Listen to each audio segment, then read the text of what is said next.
Good afternoon, distinguished guests, ladies and gentlemen. I want to thank, first of all, the organizers of the Africa Infrastructure Conference for the opportunity to be speaking with you today. What I'm looking at is investing in the infrastructure of the future and what all of that entails. The infrastructure that we require today, the infrastructure we require in the future, and how all of this will speak to the economic growth agenda for Africa as a whole. First off, let's look at why do we invest in infrastructure at all? It's been said that the infrastructure of the future, and perhaps even today, can no longer be limited to brick and mortar and concrete and steel and iron and all of that, but cabling as well for the Internet of Things. Technology has become a big part of the infrastructure of the world today, and it will continue to be so even into the future. Infrastructure is the basic physical and organizational structures and facilities that we use to drive socioeconomic activities. Infrastructure is the backbone of every society, impacting everything from employment rate to productivity, income, social advancement, welfare, human interaction as well. Infrastructure as well is perhaps what we can call the platform on which the activities of humanity can stand to achieve anything meaningful. But if we're speaking to infrastructure of the future, we have to look at two different ideas that now guide where we are, based on what we know, where we've been historically, how we've developed our society over time, and what we have learned about how we have done that, and the folly in what we have done over time. Now we know that infrastructure must be sustainable. Whatever it is we do, like the Brundtland Commission's definition of sustainable development, which is the deployment of natural resources to create development for humanity today without impairing the ability of incoming generations to use the same resources to advance their aspirations. And that's the argument for sustainable infrastructure. It has to be clean, it has to be green, and it must ensure that it replenishes Earth's resources and gives incoming generation the same platform that we have to use Earth's resources to advance their aspirations. So it's essential that we invest as a continent, as a matter of fact, the world at large, in infrastructure, and we must do so meaningfully. We must do so literally year on year, because I do not suppose, and you will agree with me, that there's perhaps no state of play where we say we have reached 100% infrastructure development and therefore we stop. Even if we've covered everything that has to be done, you then find that by the time you get to the end of the mile, it's time to begin to renew the infrastructure that we've invested in. And there are essential infrastructure that we require to create a holistic socioeconomic system. One, primarily, is energy and power. Unfortunately, across Africa, you find that data tells us about 600 million of our 1.3 billion people have no access to energy. And this we must change if we're going to tap to its full potential the capacity that the continent holds for growth and development. If we're going to be a part of the next phase of industrial revolution, which is largely sitting on the digital economy, renewable energy. We must power our activities with the deployment of energy, whether it's for transportation, whether it's for domestic consumption, commercial activities, manufacturing, agriculture, whatever it is, the need for energy cannot be overemphasized. And Africa today is on the back foot of that. So we must ramp up investments in this regard. And we have the opportunity that as we close this gap, we do so using sustainable renewable energy sources. And then as growth, that's population growth and demand increases, we can then continue to expand our power energy infrastructure in this regard. And same goes for water and sanitation infrastructure. A healthy population is a working population, and that's a productive population. And a productive population is a wealthy population.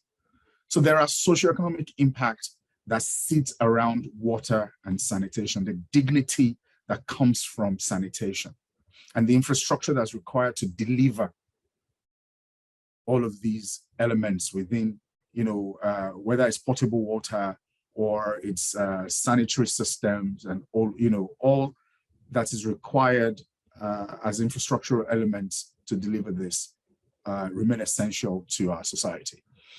And then there's the movement of humanity. Moving from place to place is what we do as human beings.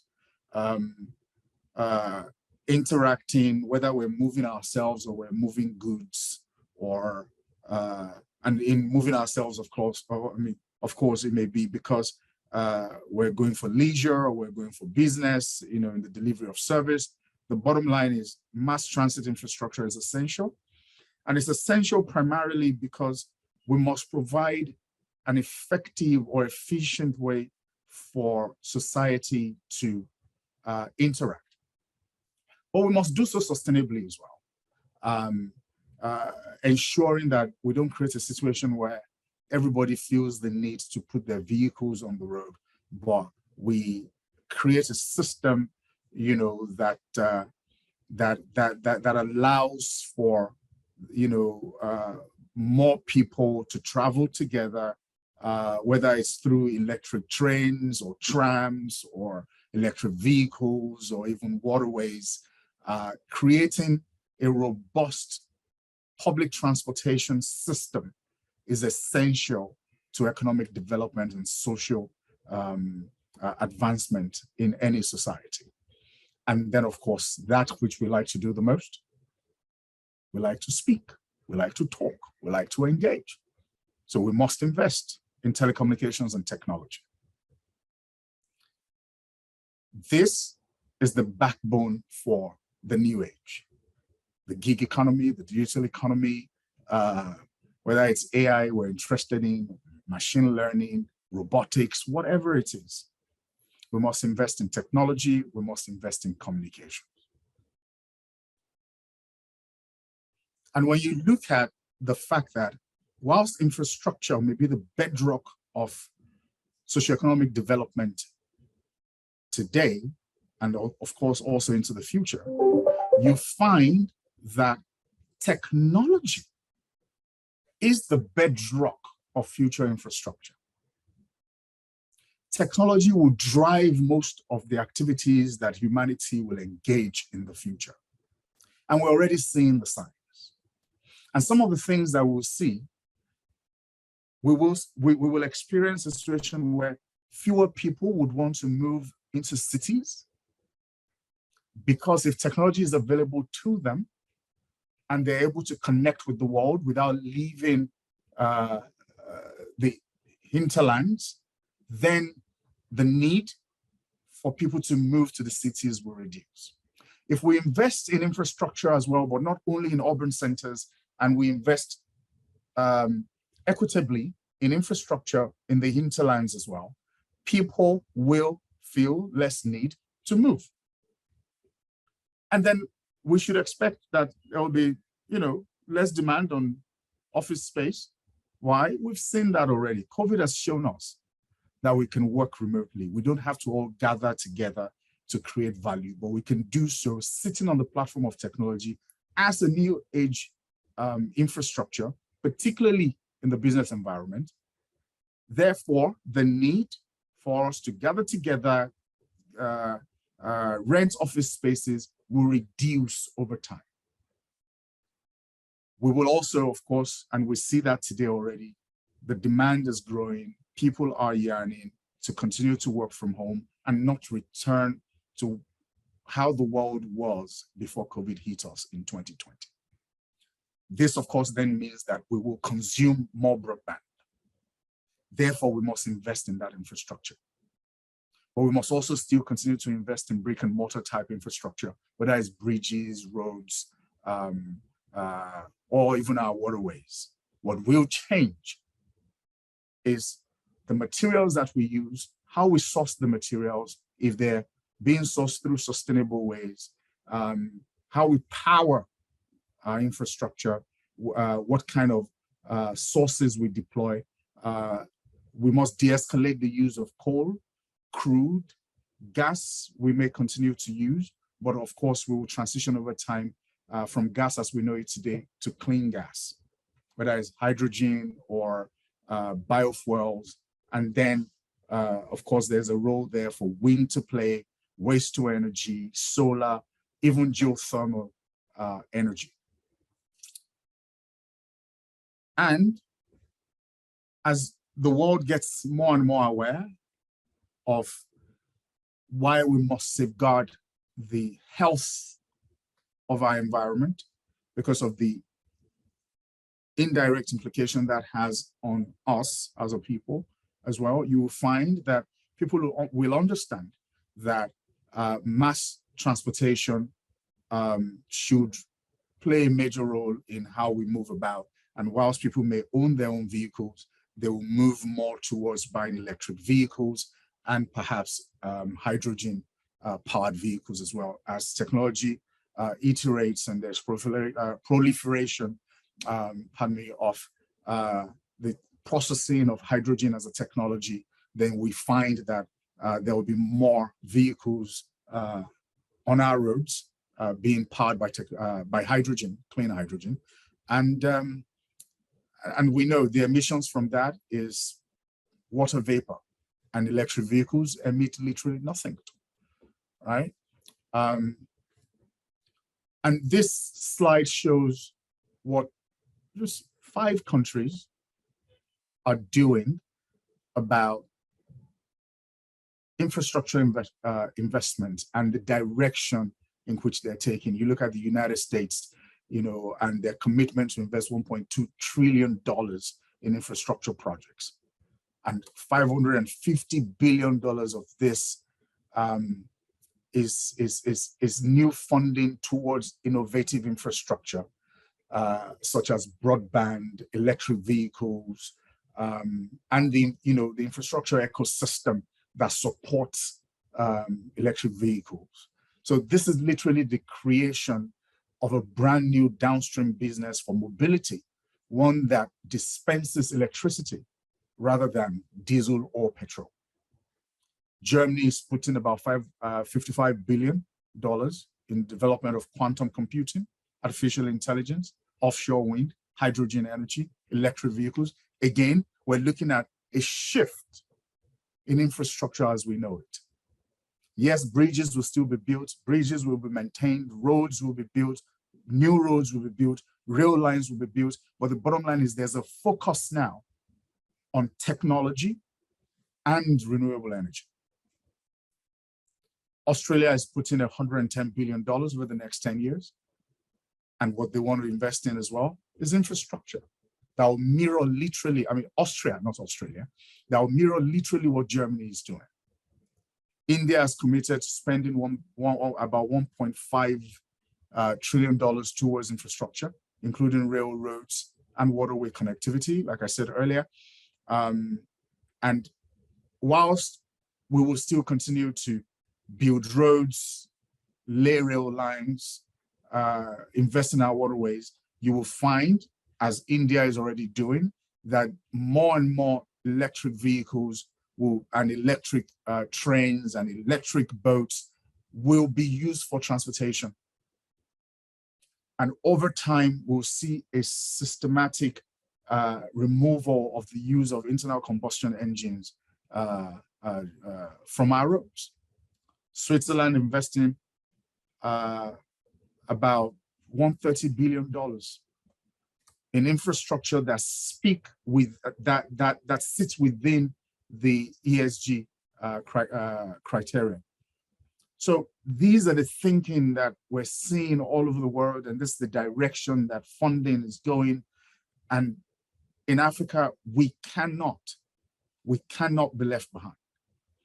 And I never knew that the day would come when I would say that our underdevelopment is an advantage in this context, because it means now we have the opportunity to piggyback on what's going on globally around technology and sustainability, and literally refine our approach to infrastructure delivery and investment to speak to both technology, fiber optic cables being laid for technology to be able to deliver on the demands that we will see growing for broadband, and also renewable energy sources driving human activities, driving our growth, development, and all of that.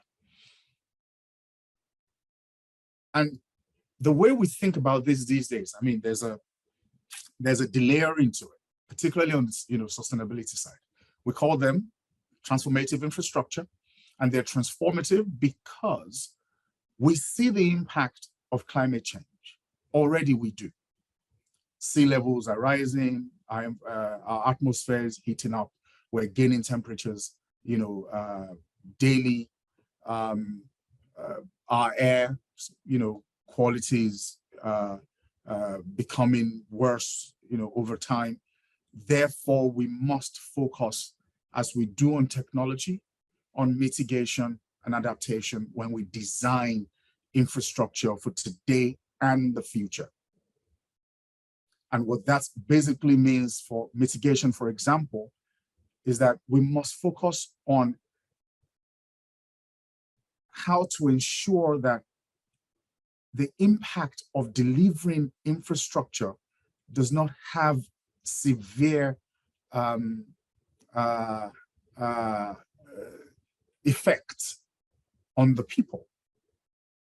So cutting back on GHG emissions, designing our infrastructure in a way that from design to material acquisition to project delivery, project maintenance, decommissioning, it is right there in our view to ensure that that entire process will cut GHG emissions as much as possible.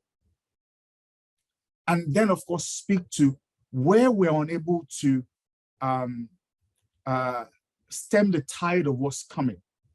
Let's design specific actions, projects, and processes that will prevent or minimize these anticipated adverse effects of climate change, which speaks to adaptation.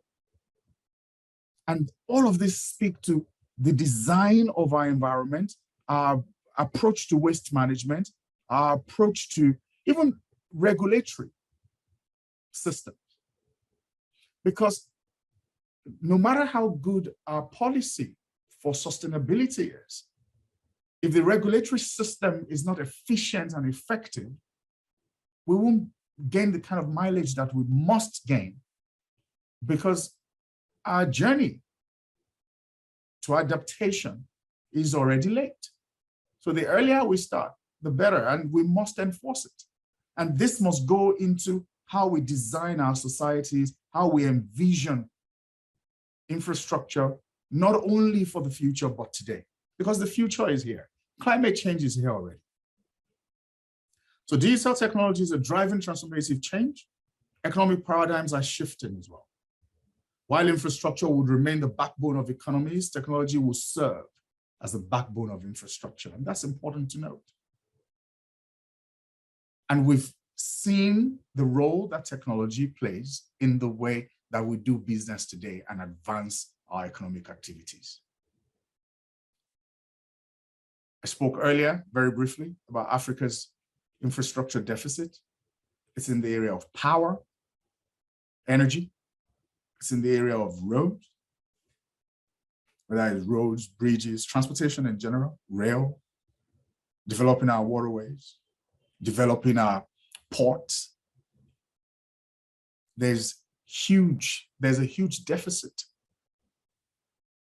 in Africa for the kind of infrastructure that is required for us to tap into the full potential of the continent. Technology. I mean, data shows us that only about 10% of Africans have access to the internet.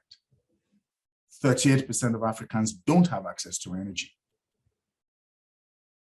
So, I mean, studies also have shown us that, you know, poor roads, rail, port facilities, like I said, add 30 to 40% of the cost of goods traded among African countries.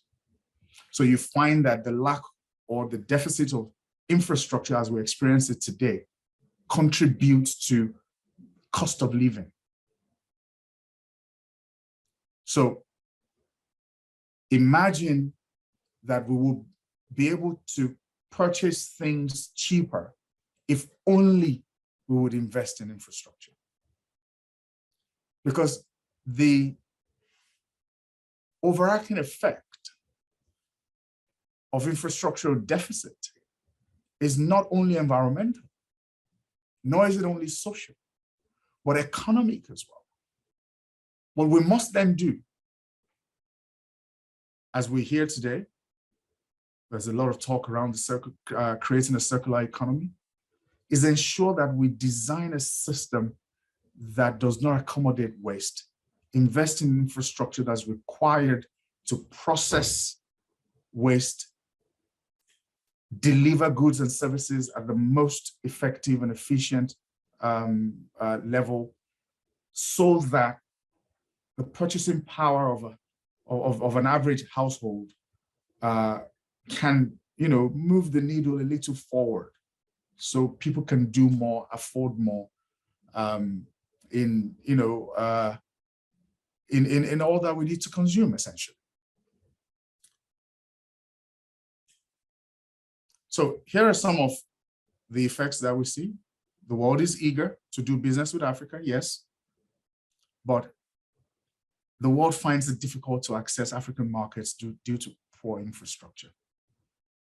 Physical and social infrastructure facilitates economic development and impact quality of life. We've said that.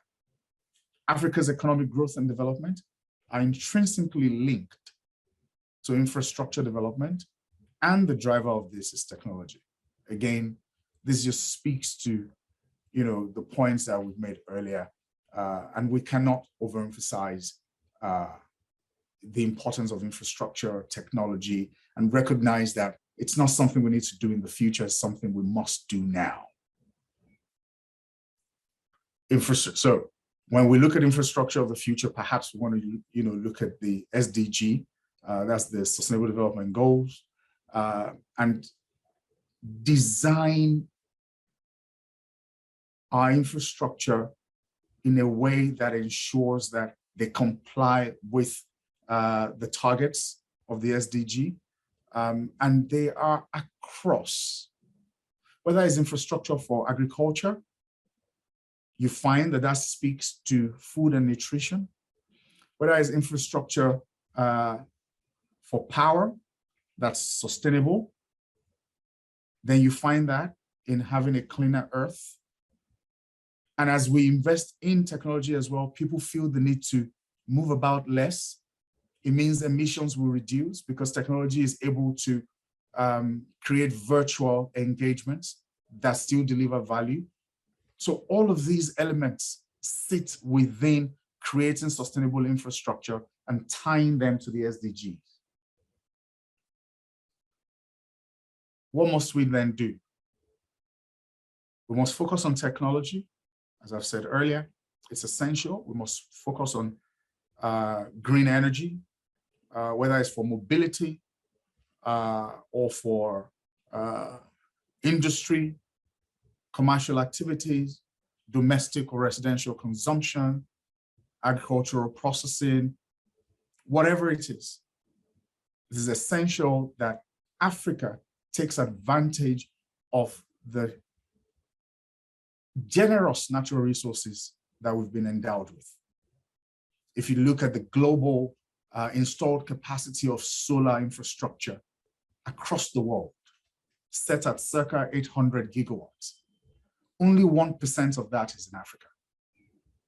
Yet we can almost very nearly, when you take out the Middle East, we can very nearly claim monopoly of the, of the sun.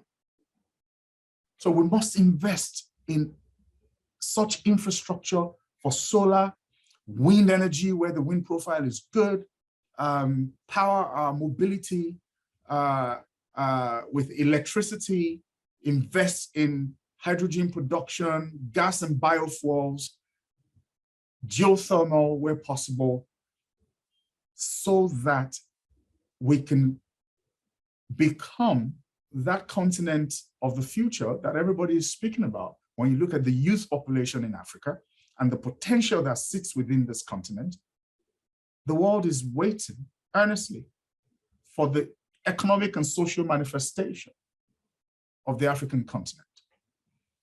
And what we will sit on is infrastructure that recognizes the need to invest in technology and recognizes the need to power our activities through sustainable energy sources, provide energy access, energy security, and leapfrog from where we are today into a world that sees that even that 3.8% GHG emissions that we contribute globally is reduced significantly. What we are doing as Wando Clean Energy Limited, we're looking at solar, not only in Nigeria, but across the continent. Only starting in Nigeria, we're barely a year old. We're looking at wind, geothermal energy, waste to energy, sustainable transport, gas and biofuels. And one of our projects today is what I want to share with you now as an example of what we're doing to create that infrastructure of the future. Take mobility, for example. The infrastructure ecosystem that supports mobility today, particularly road transport, is the creation of gas stations as we know it all over the place. What we're looking to do is to create the next infrastructure for downstream mobility, not only of the future, but starting today. One that dispenses electricity instead of petrol or diesel.